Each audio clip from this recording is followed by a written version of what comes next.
Le fait de se replonger 3 ans en arrière, on voit qu'il y a quand même beaucoup de chemin parcouru. Hein. Ouais.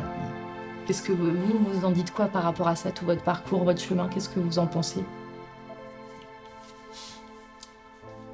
Bah, déjà, j'ai plus besoin d'être hospitalisé souvent. Je bois plus, très peu. Mais après le reste, je suis toujours bipolaire, hein, ça change pas le problème. Hein. Et bon, j'ai plus de chances, si je voulais retravailler aujourd'hui, j'ai plus de chances que j'en avais à l'époque de réussir à bosser. Et pourquoi vous pensez? Bah, je pense que je suis moins dépressif qu'il y a 2 ans et demi, quoi. Moins bipolaire. Mais tout en l'étant encore pas mal, quoi. J'ai eu le traitement. En tout cas, ce qui est sûr, c'est que le traitement, il stabilise quand même votre humeur. Ouais. Effectivement, même si là, on voit qu'au niveau sommeil et tout, ça peut encore être amélioré. Ah oui.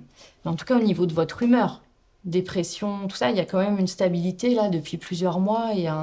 Le fait de pouvoir vous projeter dans votre future vie seule en appartement, d'un travail dans quelques mois, tout ça, on voit aussi qu'il y a il y a une stabilité qui vous permet de vous projeter par rapport à tout ça. Ouais. Oui, oui. Ça a des points positifs, ouais. Ouais, ça c'est quand même sacrément Il y positif. a des points pour lesquels il faut lever l'hypothèque, là, c'est autre chose. D'accord. Et puis il y a aussi, je pense, on parlait de l'anniversaire de votre fille, mais il y a aussi les relations familiales qui ont évolué. Pas trop. Pas trop? Non. Parce que là, ces derniers temps, j'ai l'impression qu'il y a eu quand même pas mal de réunions de famille, des moments où vous avez pu voir vos enfants, où vous avez passé des bons Ah, moments. l'anniversaire de ma fille, je l'ai vu qu'elle est passée me voir, c'est tout. On n'a pas mangé ensemble, on n'a pas. Ouais, peut-être le veau, oui. Peut-être le veau aux olives, ouais, je sais pas. Mais bon, là, dimanche prochain, c'est 70 ans de ma mère, donc on va manger ensemble. Ok. Mais sinon, non, il n'y a pas grand-chose. Ça, c'est quelque chose que vous aimeriez aussi, passer plus de temps avec vos proches et plus de... Ouais, faut utiliser le temps aussi. Moi, j'ai Ouais. du temps, mais eux, c'est pas forcément pareil. Bon, après, il y a le temps, la durée, mais des fois, c'est la qualité du moment. Si déjà vous pouvez vous voir, comme vous disiez, pour le repas, ou ça peut être intéressant et... C'est sûr que c'est mieux que des repas à répétition. où il se passe rien. Il est où le réseau là? Emma. Ah non, j'ai un truc. Ah, t'es parti au-dessus. C'est un manque de service derrière. Un manque de service. Ah, attends, c'est bon. C'est ça, ouais. Bonjour à tous, on va commencer. Tant pis, les personnes qui arriveront reprendront en cours. On va déjà se présenter pour commencer, Emma et moi. Donc moi, je m'appelle Marion Théré, je suis ergothérapeute au sein du Rouvray depuis 11 ans. Mon unité de rattachement, c'est l'hôpital de jour Saint-Gervais. Voilà, j'ai aussi travaillé à temps partiel à l'unité Saint-Jean et en psychogériatrie à l'hôpital de jour Monod. Et je fais partie du centre Normandie Réhab, voilà, le centre support, depuis juin 2021. Depuis la création. Depuis la création. Bonjour, alors je vais mettre là parce que sinon on ne voit pas tout le monde. Pour ceux qui ne me connaissent pas, je m'appelle Emma. Je suis ici en tant que formatrice aujourd'hui, mais de profession, je suis infirmière depuis 10 ans. J'ai travaillé 5 ans en intra-hospitalier dans un service d'admission pour adultes et depuis 5 ans, je suis sur l'hôpital de jour Saint-Gervais avec du coup, Marion et d'autres personnes qui font aussi partie de l'équipe du centre support Normandie Réhab. Juste que vous compreniez, le centre support Normandie Réhab, il a été créé il y a 1 an suite à un appel à projet auprès de l'ARS. Donc on est 2 équipes, une équipe à Caen qui fait l'ex-Basse-Normandie et notre équipe à Rouen qui fait l'ex-Haute-Normandie. Et la suite, on va dire, des missions du centre support, une fois qu'on a fait un peu l'état des lieux, c'est de favoriser le changement des pratiques, l'émergence des pratiques de réhabilitation psychosociale un peu partout sur les territoires pour avoir une offre un peu plus équitable sur l'ensemble de la Normandie. C'est parti. Pour qu'un usager entre dans un processus de réhabilitation psychosociale, il doit être stabilisé. Allez, c'est parti, faites votre choix, on rappelle. D'accord? Pas d'accord?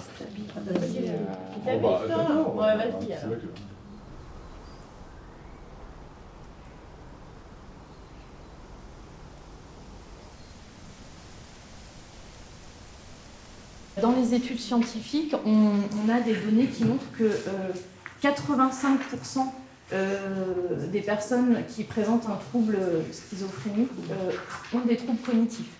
Donc ça, c'est dans la plupart des études, c'est ce que montrent les méta-analyses. Et c'est quand même parmi les symptômes de la schizophrénie, un des symptômes les plus fréquents, avec aussi le déficit d'insight. Le déficit d'insight, le fait de ne pas avoir conscience de la maladie, ne pas avoir conscience de ces symptômes. Ces troubles cognitifs, ils sont présents dès le premier épisode psychotique, voire même avant, dès les prodromes de la maladie. Ça veut dire quoi? Ça veut dire qu'avant même qu'on ait les premiers symptômes plus classiques, comme par exemple des hallucinations acoustivo-verbales ou des idées délirantes, tout ça, on va voir déjà des troubles cognitifs, des troubles de l'attention, qui vont venir souvent perturbés, par exemple, à l'école.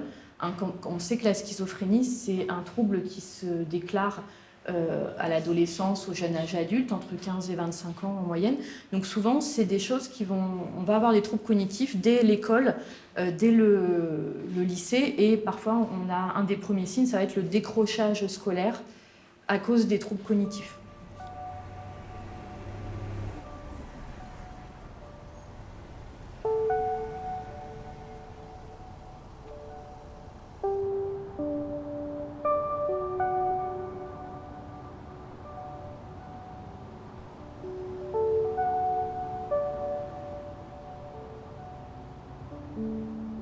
Est-ce que vous pouvez nous dire ce qui s'est passé? Qu'est-ce qui s'est passé depuis le dernier rendez-vous? Où en est Benjamin?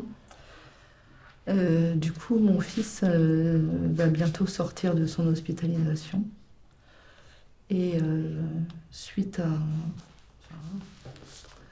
Par rapport à cette sortie, le psychiatre d'hospitalisation nous a conseillé de mettre en place un contrat pour retour à la maison.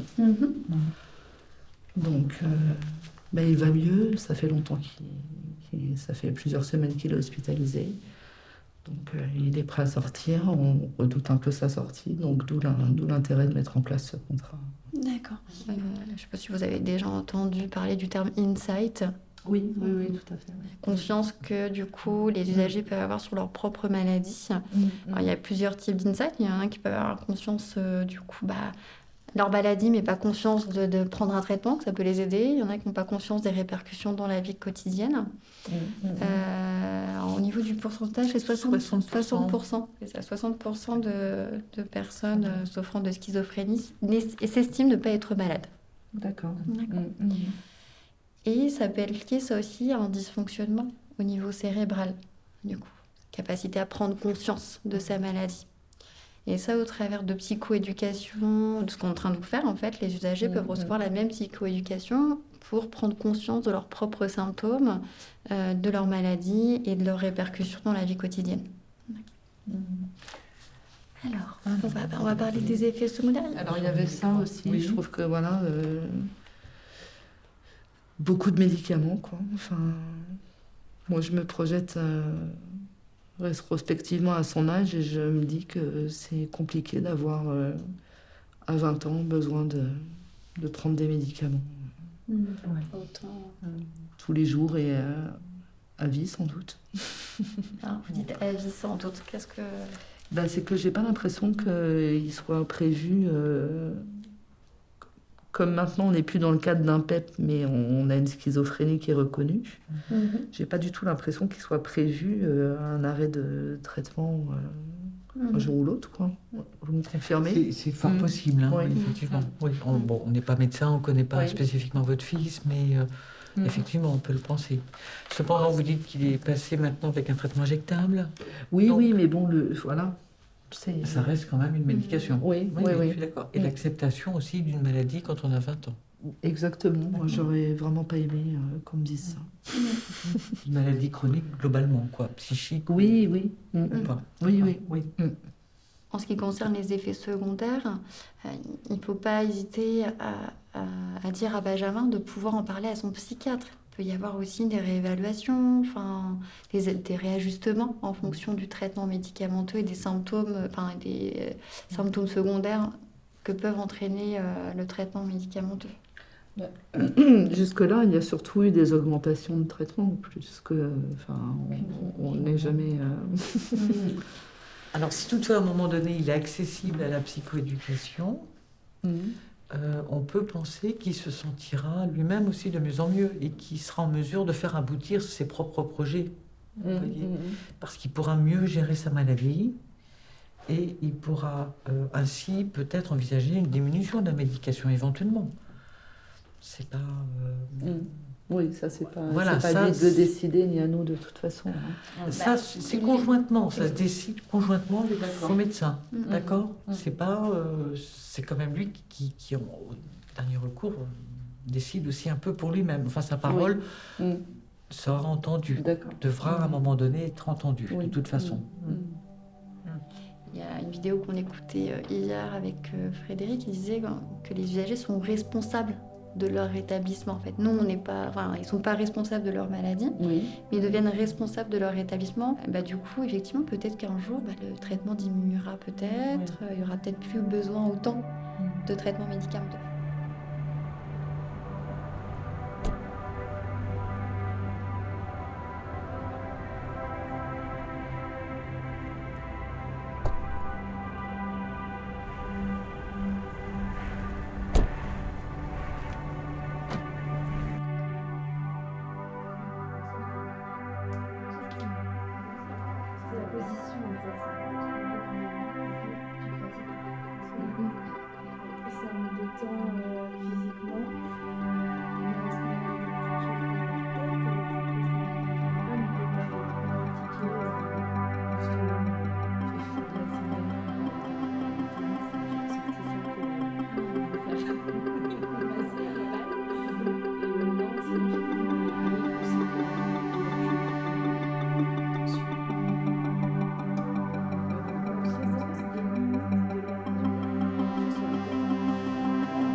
Est-ce que vous pouvez me lire ce que vous avez D'accord, oui. écrit? Donc, je vous propose ma voiture qui est récente. Elle ne date que de 2012. Elle n'a que 120 000 km consoeur, mais c'est un diesel, donc elle est économique. Je la fais entretenir par un garagiste depuis le début, mais elle n'a aucun, donc il n'y a aucun frais à prévoir en plus. J'ai bien fait attention que ce soit un véhicule non fumeur. Et voilà, quoi. Enfin, il n'y a pas d'odeur particulière dans l'habitacle. Voilà, c'est donc une très belle voiture et vous pouvez me contacter si ça vous intéresse par téléphone tous les matins. Je suis disponible à 100%. D'accord. Alors, je relis juste si on n'a pas oublié d'informations quand Ouais. même, d'accord, parce que je l'ai à l'envers. Donc, est-ce qu'on a décrit l'objet? Alors, tac, on a décrit l'objet. Ok. Pour moi. Donner envie au potentiel acheteur de s'intéresser à votre annonce. Donc ça, vous avez rajouté, vous, pour donner envie Des adjectifs. Des adjectifs. Qualificatifs. Ouais.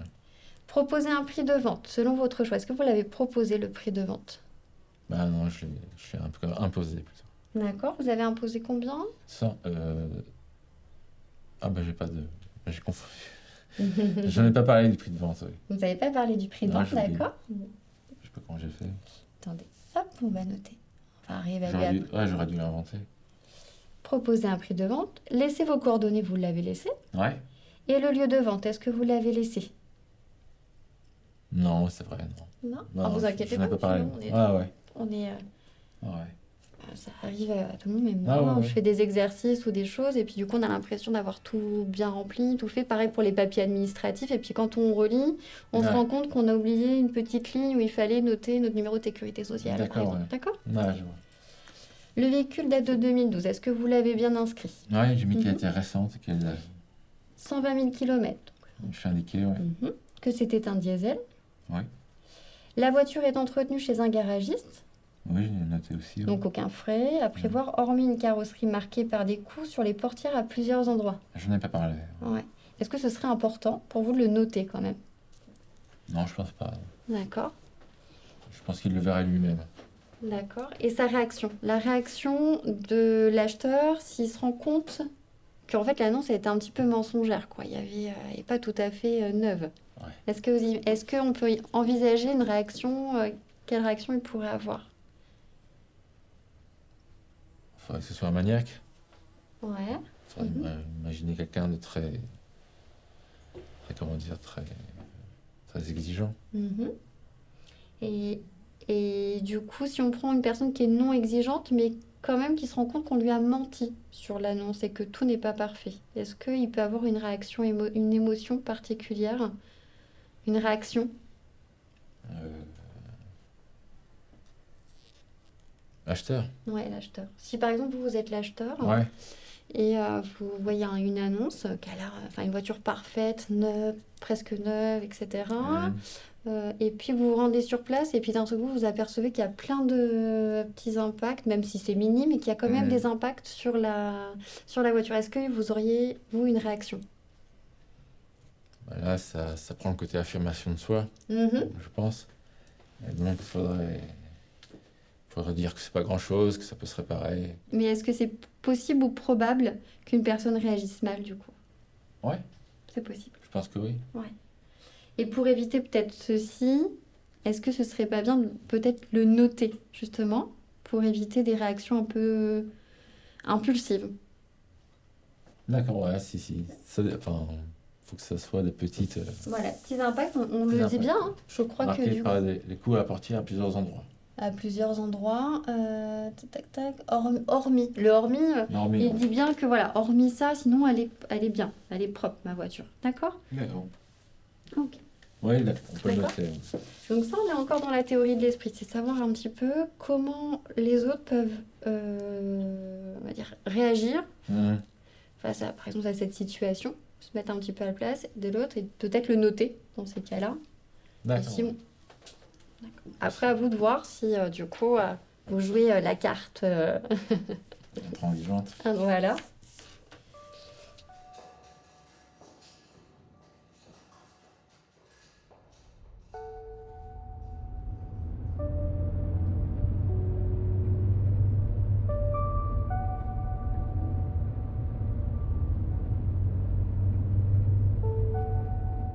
Je pense que c'est une bonne chose. Ouais, c'est bien avancé par Oui. rapport à... Ça faisait Oui. combien de temps qu'on s'était pas revus Février-mars. ouais. Oui. Ouais, on a un peu charbonné. Bah, avec l'arrivée de l'équipe, c'est plus facile aussi Oui, que toute seule. que oui. toute seule. Oui. Parce que j'avais beau avoir plein d'idées, j'allais pas me former à tout. À l'école de Mayenne, moi j'ai toujours entendu parler de patient acteur, logique de patient acteur. Je suis arrivée ici, je dis non. Enfin, il y a des choses, il y a pas longtemps dans les services, il fera ça le patient. Le patient, il veut pas. C'est pas grave, il le fera quand même. Non. Ou le fait que dire que le sachant, c'est nous. Non, le sachant, c'est eux. C'est eux qui ont l'expérience de la maladie. Enfin, moi, je fais 15 ans que je suis infirmière, ça fait 15 ans que j'ai toujours fonctionné comme ça. J'ai pas eu besoin d'entendre... Il y a des choses que je connaissais pas dans la sensibilisation, hein, tout ce qui était remédiation cognitive. Par contre, ça, je sais pas, j'ai dû louper le cours. Non, on n'en parlait pas, on en parlait très peu. À l'école d'inf, on n'en parlait pas. On parle des troubles cognitifs, mais on reste sur les troubles de la mémoire et le trouble de la concentration. On n'en va pas jusque voilà, ce que j'ai pu apprendre cette année. On parle pas de tout ça. Mais au moins, ça permet de prendre conscience aussi que voilà, il y a des choses qu'on ne connaît pas, qu'on ne maîtrise pas encore. Quand un patient il prend en pleine claque qu'il a ça comme pathologie, enfin, pour lui dire que la vie n'est pas finie. Enfin, voilà, moi, je suis bien placée pour le dire. Pour d'autres, mais voilà, c'est pas parce qu'on a enfin, je veux dire, on a une maladie, qu'on a des situations de handicap que la vie est finie. Enfin, je pense que patient ce qu'il veut lui. surtout, Il y en a qui étaient choqués, je dirais pas jusqu'à dire choqués, mais interloqués qu'on leur demande leur avis. Et ils nous renvoyaient toujours à oui, mais je vais voir avec monsieur machin qui est. Au docteur, au médecin. Oui, voilà, ou l'infirmier, l'infirmier. si c'est possible. Mais non, je vous demande pas ça, je vous demande vous, ce que vous voulez. Mais sur les évals, hein, enfin, moi je leur dis si vous êtes fatigué ou vous vous sentez pas bien aujourd'hui, c'est pas grave, on arrête là, on se revoit. Oui, je veux bien. Enfin, on sent qu'ils osent pas, ils ont pas l'habitude en fait. Qu'on les questionne et qu'on leur demande leur avis sur les rêves, sur les objectifs. On m'avait jamais demandé ce que je rêvais. Enfin, voilà, quoi je rêvais. Aussi qu'on n'avait pas l'autorisation de rêver aussi, d'avoir des envies, des souhaits. il y a des patients qui viennent nous voir. Je viens vous faire un coucou. C'est génial, quoi. C'est, enfin, voilà. Ils viennent boire un café, ils viennent discuter. Voilà, c'est nous tenir au courant de l'évolution, d'où ils en sont. Enfin, c'est génial, quoi. C'est vraiment.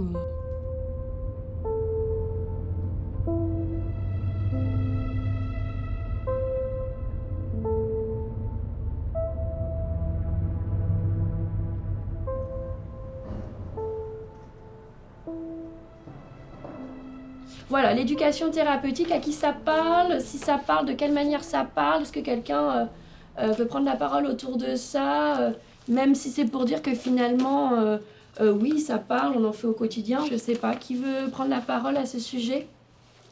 Est-ce que dans votre pratique, est-ce que ça évoque quelque chose, l'éducation thérapeutique? Qu'est-ce que ça? Enfin, voilà, quelles sont vos représentations? C'est quelque chose qu'on fait régulièrement, dans notre quotidien. En fait, après, effectivement, là, on va mettre des mots sur ce qu'on dans notre pratique, au niveau de notre pratique. Je vous pose cette question, elle est bien évidemment pas désintéressée, pas innocente, parce que je pense quand même qu'il faut être vigilant sur faire de l'information et de la promotion de la santé au quotidien. Et ça, je pense en effet qu'on le fait assez facilement. Faire de l'éducation thérapeutique, c'est un niveau... c'est un niveau au-dessus, en fait, parce que l'éducation thérapeutique, elle vise en effet l'autonomie et la qualité de vie, qui sont les principes aussi, les objectifs de la réhabilitation psychosociale.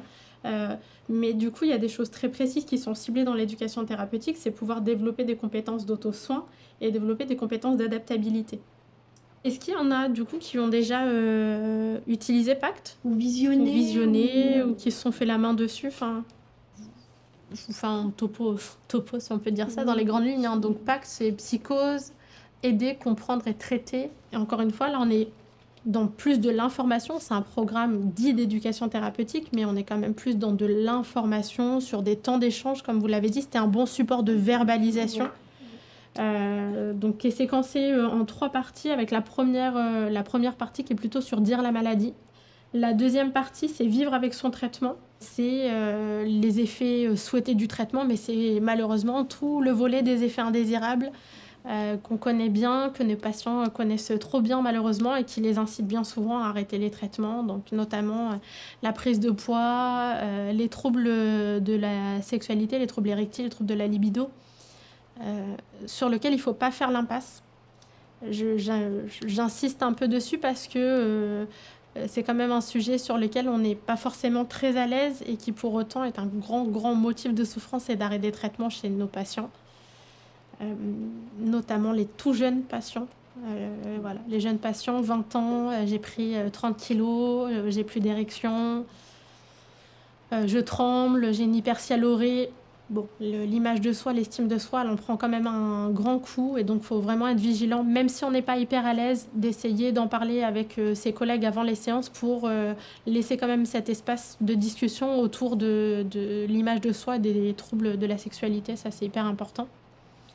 Et la troisième partie, sur vivre avec la maladie, la gestion du quotidien, c'est ce qui revient quand même beaucoup, c'est les relations avec la famille qui dit va te laver, ou t'es feignant, ou tu devrais, voilà, beaucoup d'injonctions. Des injonctions que nous-mêmes, en tant que soignants, parfois on fait. Oui, mais tu devrais faire ci, ce serait mieux pour toi, ce serait bon pour ta santé. Il faudrait que... Bon. On le fait tous, hein, mais c'est vrai que de prendre un temps, d'avoir un peu de recul aussi, et de préparer les séances et d'y réfléchir et d'être très vigilant, ça permet d'éviter un peu le discours infantilisant, le discours un peu rabaissant. Voilà. Le discours que la famille, quoi, souvent. Bah, oui, c'est ça. Le risque, c'est de reproduire ce qui se passe dans la famille. What happened to you? Don't wanna get through it. I gotta get loose. What happened to you? You said mind your own business. Oh, I'm just a fool. I came to realization. You got escaped. Were you real? Or was I mad? Don't let me die alone. Don't let me fight alone. It's getting me nowhere. It's getting me nowhere. It's a prayer. Always tired, never drying, tears on my face. I sleep on your side of the bed. Always tired, whining louder, but I'm doing great. I sleep on your side of the bed.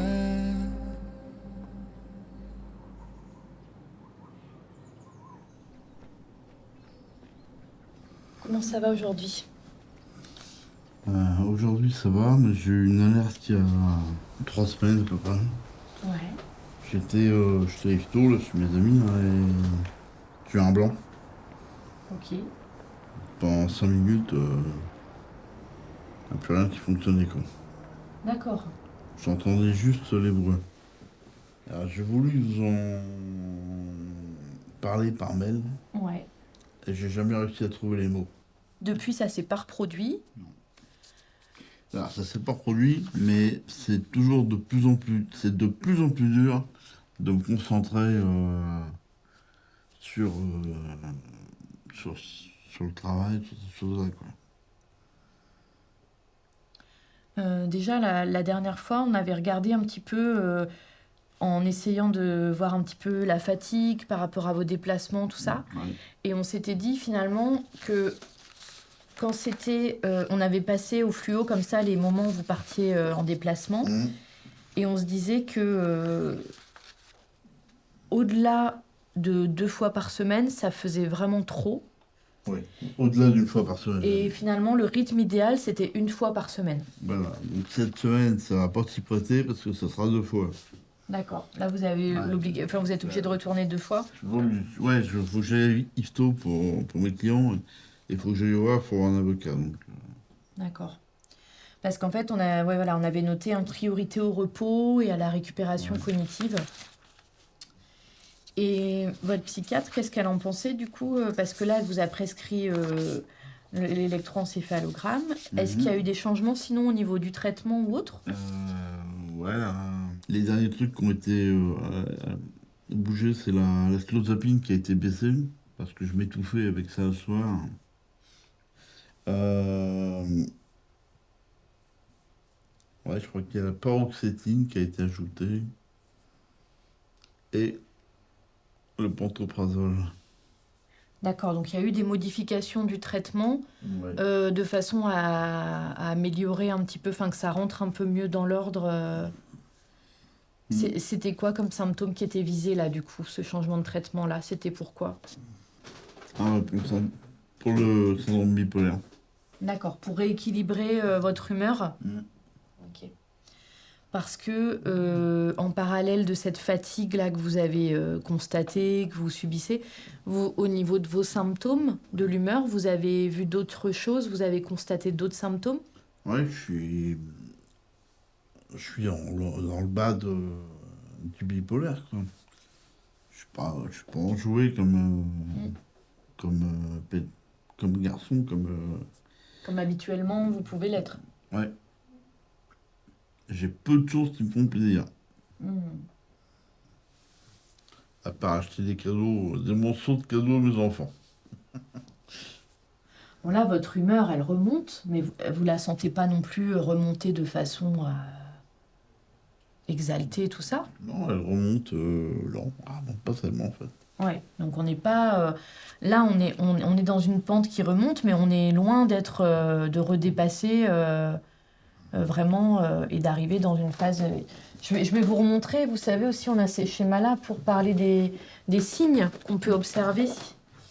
Alors,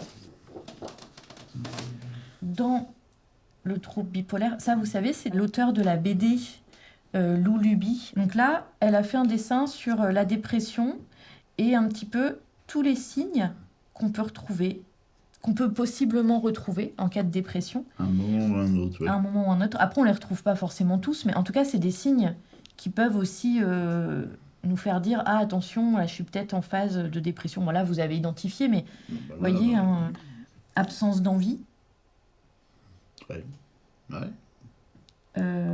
Concentration de mémoire, un désastre. Voilà, baisse de la concentration de la mémoire. Culpabilité, dévalorisation. Non. Ça, non. Perte d'énergie, ouais. Perte d'énergie. Ralentissement, ouais. Aussi.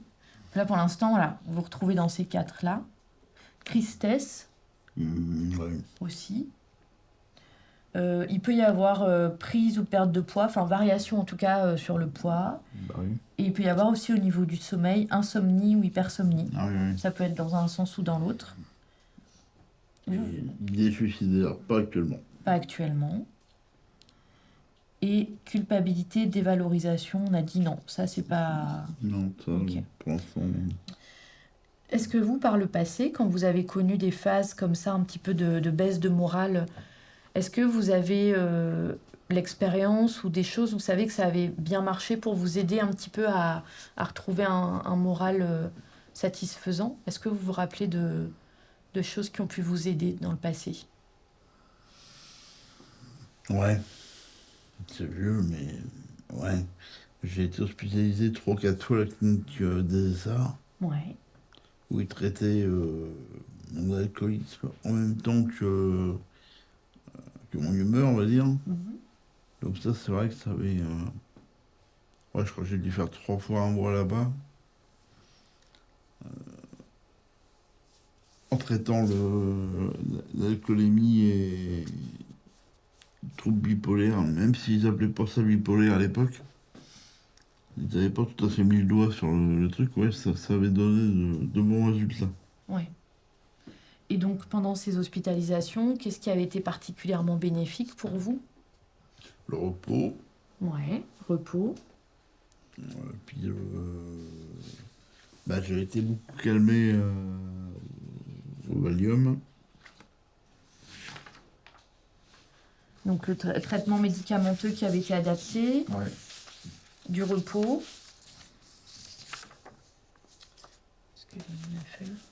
Ok. Et au niveau, là vous me disiez au niveau de la vie de famille, tout ça, vous êtes en train de préparer un peu les fêtes de Noël. Ça, c'est quelque chose qui est plutôt vecteur de positif quand vous y pensez, tout ça, ou ça peut aussi des fois vous créer du souci parce qu'il y a des choses à préparer? Non, c'est positif. Ouais. C'est positif. Ouais. Le fait d'y penser, de vous y projeter, c'est du positif et ça peut vous remonter le moral, par exemple. Ouais. Ouais. Bon, bah ça c'est plutôt bien parce que ça va être la période là, on est en plein dedans. Ouais, mais dans 3-4 jours, je serai prêt. Tout sera prêt. Bon bah c'est bien, vous avez un mois d'avance, vous êtes bien dans les temps. Ouais. Vous avez préparé des cadeaux pour vos enfants, c'était ça surtout le... Ah oui, bah ils ont, je sais pas, entre 6 et 8 cadeaux chacun. D'accord, ouais, donc vous avez été un... Mais rien pour les adultes, donc ça sera mes enfants, mes nièces, et voilà. Ok. Donc c'est aussi votre reprise professionnelle qui permet qui vous a permis ça, de pouvoir Oui. faire des cadeaux comme vous en aviez envie à vos enfants et à tous les enfants de la famille. Et dans les autres sources de plaisir, je vois que vous avez à nouveau recuisiné un petit peu. Ouais. Vous avez refait vos olives, des choses comme ça. Peut-être, ouais. Bah, vous aviez noté, en tout cas début novembre, vos olives et champignons. Donc ça, c'est une activité pareille qui commence à se pérenniser ou régulièrement vous recuisinez. Ouais, tu trouves des trucs sympas. J'ai fait, je crois, de la queue de lot, là, récemment. Ouais. On trouve un truc sympa, voilà. Donc oui, ah oui, exact. Vous avez mis dîner sympa, que de l'autre. Donc ça, vous avez encore... Parce qu'on parlait tout à l'heure du manque d'envie, de difficulté à... Là, si vous avez... ça peut être un facteur de motivation de vous dire, tiens, je trouve telle ou telle chose à cuisiner et je vais faire à manger pour faire un bon repas. Oui. Bon, bah c'est bien, ça, c'est super. Il y a le plaisir de cuisiner, le plaisir de peut-être partager le repas. Ouais. Et puis le plaisir de le déguster aussi. Donc ça, c'est bien, c'est chouette. C'est clair, ouais. Bon, bah écoutez, je vous souhaite une bonne fin de journée. Merci. Je vous rappelle la semaine prochaine, et puis on refait un point aussi dans 2 semaines. Ok. Je vais récupérer le Gabriel. Ah oui, vous avez un rendez-vous, vous allez déjeuner avec... Bon bah super. Si le temps le permet. Au revoir. Bah là, ça s'est calmé, il n'y a plus de pluie. Hein. Ouais. Il faut s'asseoir sur les bancs. Ouais, ça va peut-être être un peu mouillé. Ou alors, il faut aller à la cafette. Peut-être que vous serez à l'abri. Et, Absolument. Bonne journée. Au revoir, bonne journée.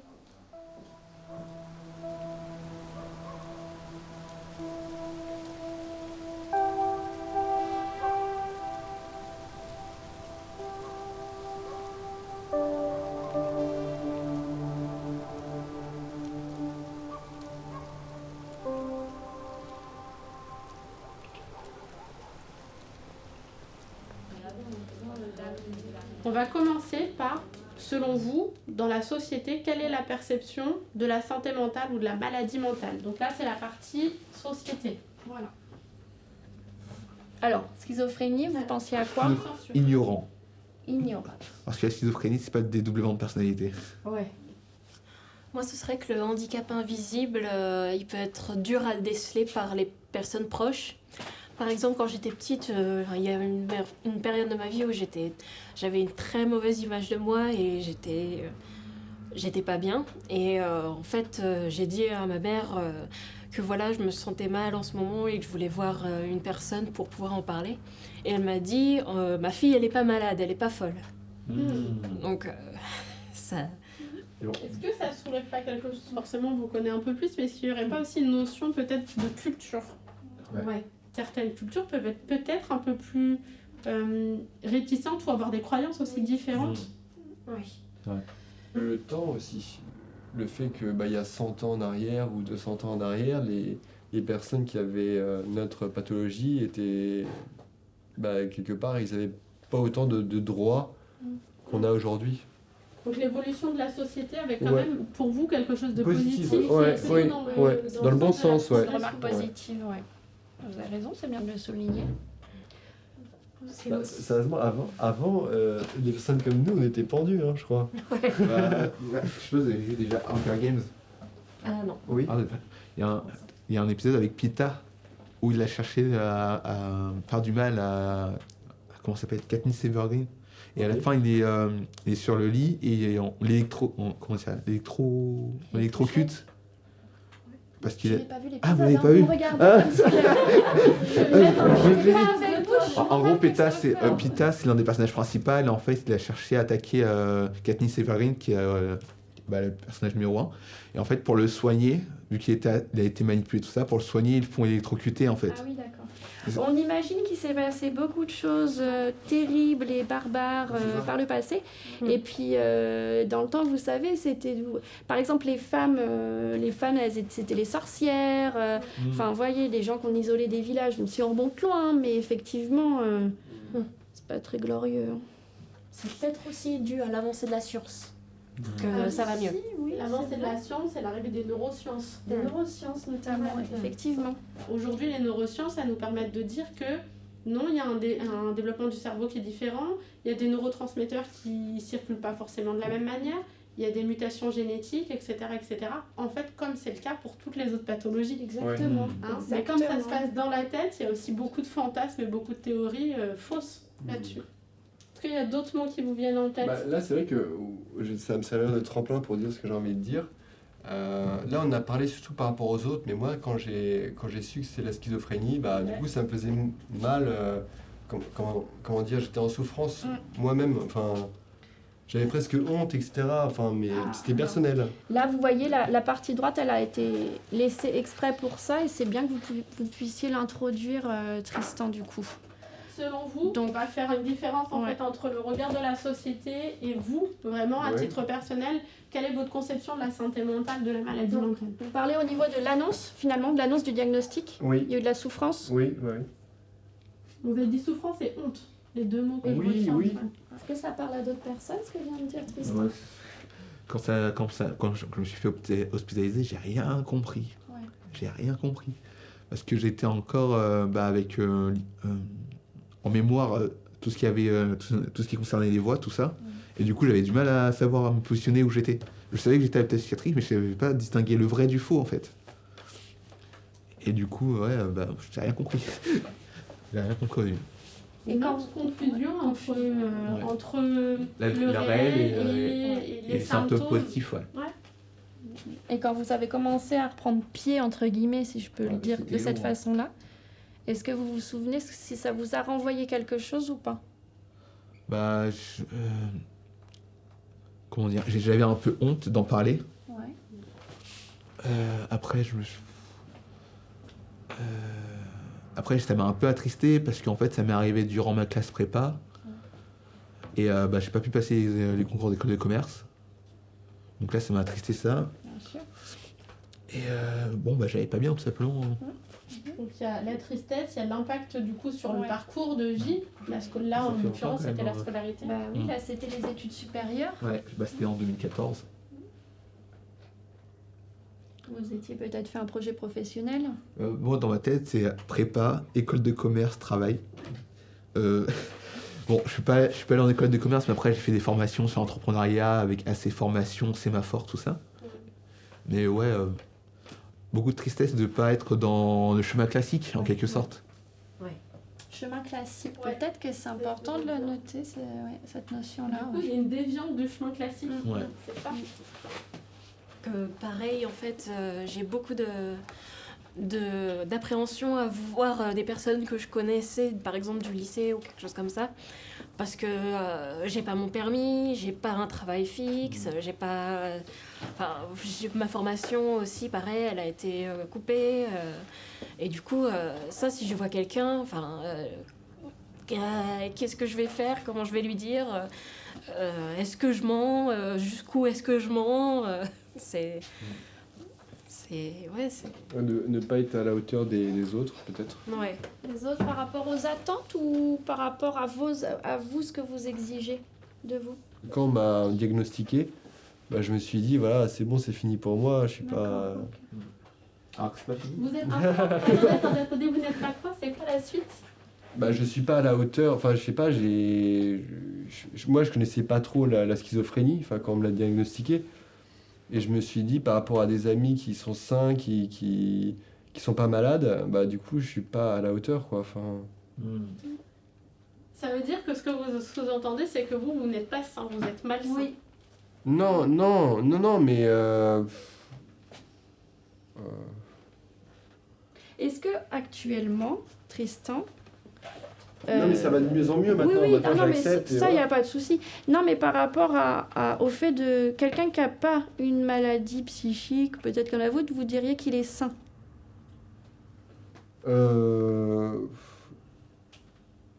Non, je sais pas. Comme question. Non, mais... Non, je veux dire, quand on m'a diagnostiqué, je me suis dit, les autres, mes amis, etc., ils n'ont pas d'handicap. Moi, j'ai un handicap, donc... Donc la différence de par le handicap. Est-ce que c'est différent d'avoir un handicap psychique que d'avoir un handicap physique?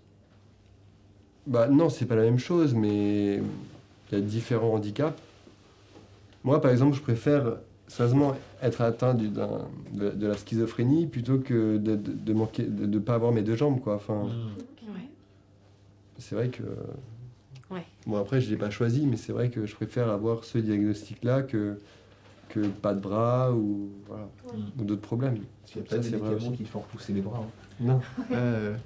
Avec la clozapine, par exemple, on peut se rétablir s'il y a le bon traitement, tout ça, le bon dosage. Donc les traitements, et ça, on a pu vous l'expliquer quand vous êtes rentré dans le système de soins et qu'on a pu vous donner un diagnostic. Est-ce qu'on vous a parlé de rétablissement? Oui. Oui. Mais je sais pas, parce que j'ai fait IPT, mais aussi Insight.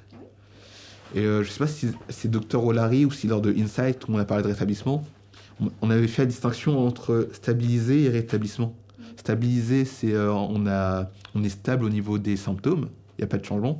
Rétablissement, c'est le détail qu'on avait avant d'être atteint par la maladie, quoi. Du coup, il y avait ça qu'on avait fait. Oui, alors, ouais, je pense qu'Emma et moi, on est d'accord pour ça, que le rétablissement, c'est pas forcément retrouver l'état antérieur. Hein. Ah. Non, parce que bon, oui, il y a une maladie qui est là, oui, effectivement, vous la traitez, oui, effectivement, vous apprenez à vivre avec, mais le rétablissement, c'est vraiment, trouvez-vous la qualité de vie qui vous est satisfaisante avec votre maladie. D'accord. Savoir vivre avec, et voilà, avoir la qualité de vie qui est la plus satisfaisante, optimale pour vous.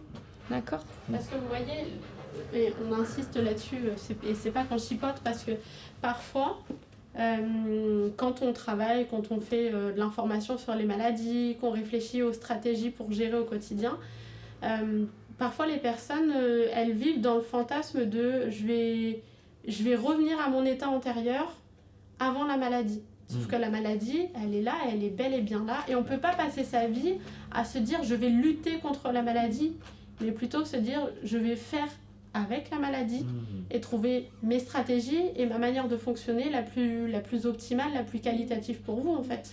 Vous aurez chacun déjà des symptômes qui sont différents et puis aussi des stratégies comme l'a noté Emma qui sont différentes. Ce qui va fonctionner chez l'un ne fonctionnera peut-être pas chez l'autre, d'accord? Donc effectivement, ça c'est important de le noter aussi. Bon.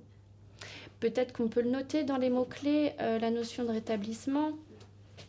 Ah, tu l'as noté, Emma. Parfait. Nelson, est-ce que tout ça, ça vous parle? Est-ce que ça vous évoque des souvenirs, des choses que vous avez vécues? Ou alors des choses que vous avez entendues vous concernant? Au début, j'avais très peur, parce que je ne savais pas où j'allais, en fait. Parce que les ambulances, ils sont venus comme ça, ils m'ont pris, ils m'ont attaché. Ça m'a fait vraiment peur. Parce que je savais pas ce que c'était la schizophrénie, en fait. Est-ce qu'on peut parler un peu du traumatisme, des fois, de la première hospitalisation, du premier contact, parce que Christopher l'a un peu relaté, et vous aussi, Nelson, est-ce que vous êtes d'accord qu'on note ça?